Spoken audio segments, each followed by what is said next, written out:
Hello everyone, welcome to another video. This is my start of hopefully an ongoing series where I hope to guide new players and casual players alike through the wonderful game of Dungeons & Dragons Online.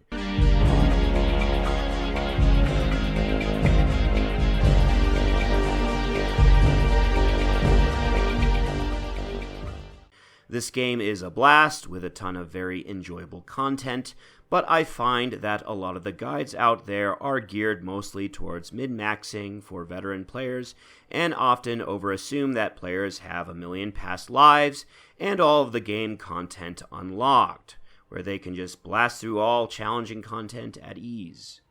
In this guide, I'm going to focus on the new player, the casual player, the antisocial player, and the player who wants to see how far they can get in the game without paying a dime. This leveling guide will be completely free to play and take you through the heroic levels of 1 through 20, quest by quest.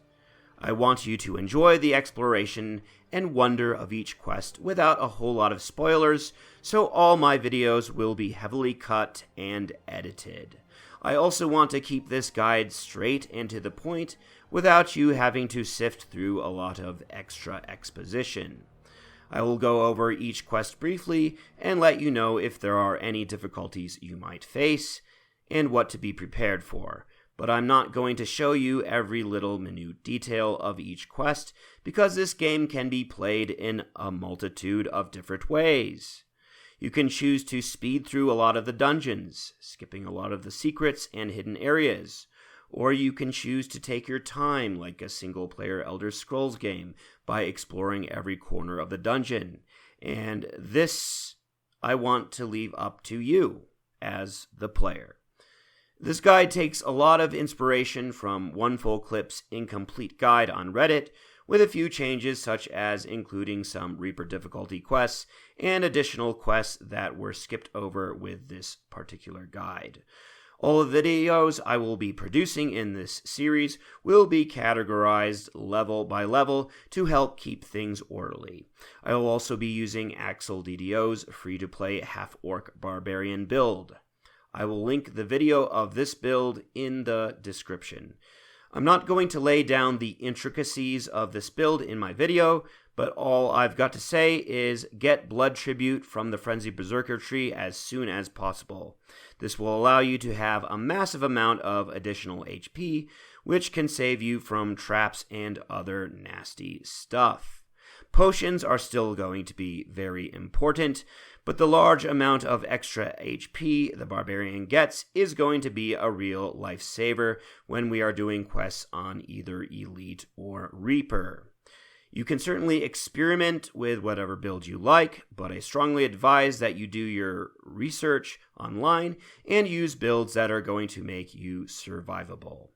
Death can be very painful in this game.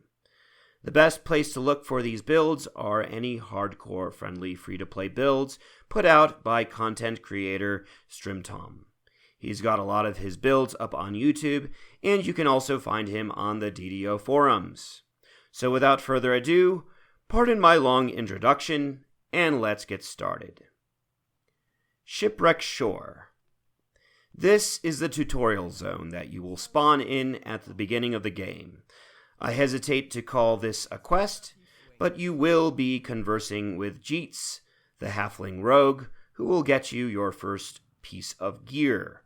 There are also a lot of crates on the shore you can smash to earn a little bit of cash and acquire a few starter healer potions.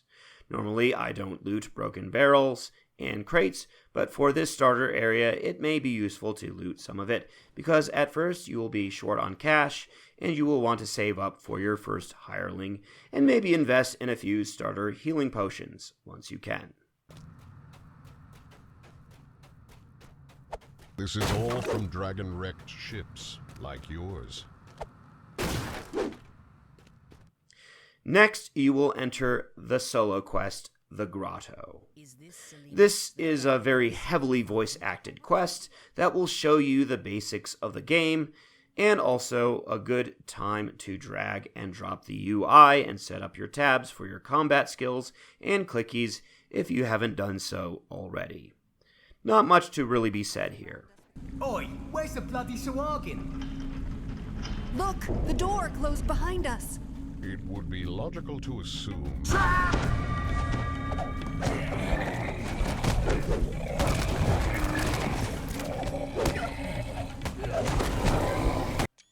Once you get yourself out of this intro quest, the game will direct you to a tavern, where you can set up your spawn point with a spirit binder NPC in case you end up dying while questing in the area. You are now on Korthos Island, where you will be spending a lot of time questing for the next 3 levels. Our first quest to complete here is Heyton's Rest on normal difficulty, bestowed to us by Kaya Bauer-Datter. This is another tutorial-heavy quest. If your search skill is not high enough, you will not be able to enter into the secret passageway on the left side of the wall. A lot of newbies or people who haven't played tabletop D&D will mistakenly think that this is bugged. It is not. You just didn't put enough points into your search skill at character creation. When entering the rooms with the altar, rush to destroy the altars first before the Sahuagin are able to raise the corpses. This will get you some extra optional XP. You fit the last crest in place, and the magic shield dissipates. The Sahuagin inside, the last devourer altar shatters. Once we have completed this quest, we should have enough money to purchase our first hireling.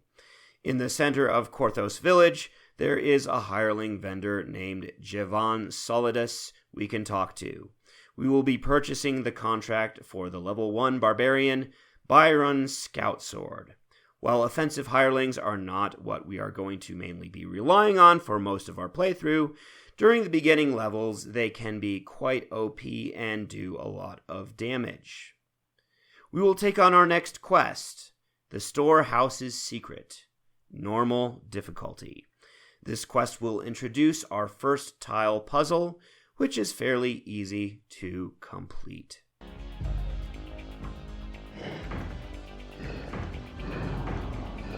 The protective spell dissipates. All that remains now is to take and deliver the scroll.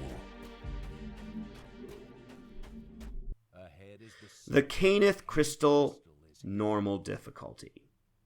This quest is super short and easy. The quickest way to kill all the cultists is to summon our boy Byron, set him to be aggressive, and watch him do most of the killing.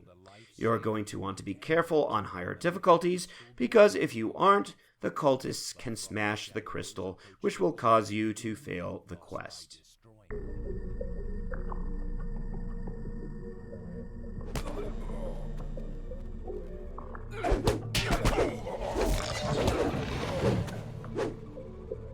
We move on to the Collaborator, normal difficulty. The quest starts off as a defensive quest and switches to offensive as you delve deep into the basement below the Wave Crest Tavern. There. That weaselly Drexelhand has nowhere left to run. Finish the job. Drexelhand thought that siding with the Sahuagin would save his life.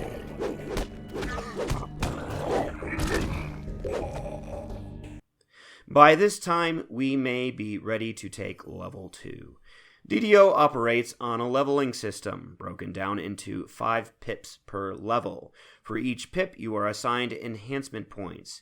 Feel free to stop between quests and invest them into your class build as you go. Before we take level 2, let's rerun Heyton's Rest again on hard difficulty. And also take note of the fact that we are able to bank a whole level of additional XP before actually choosing to level up. Your bold actions saved Korthos and brought the Sahuagin's fell scheme to naught. The treasure chest in the antechamber is now yours.